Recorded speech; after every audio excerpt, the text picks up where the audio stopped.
world's cities are expanding rapidly. Over 5 billion people are expected to live in urban areas by 2030, and this growth comes with growing challenges.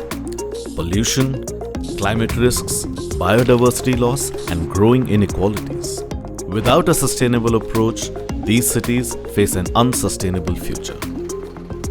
To address these complex, systemic issues, the Development Alternatives Group is launching the Alt Urban campaign, with a mission to enable 1 million green homes by 2030, to nurture healthy living, enhance social inclusion, and contribute to ecological restoration in urban areas. This will also foster innovation and generate new livelihood opportunities. Our campaign focuses on 4 key aspects that can transform the way we build our cities. Real change requires bold innovation. How can we create the conditions such that city makers can build better? Architects and planners can design better. Technology can deliver better.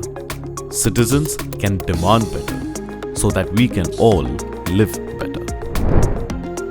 Join us in making sustainable cities a reality for everyone. Let's build a future where everyone can live better together.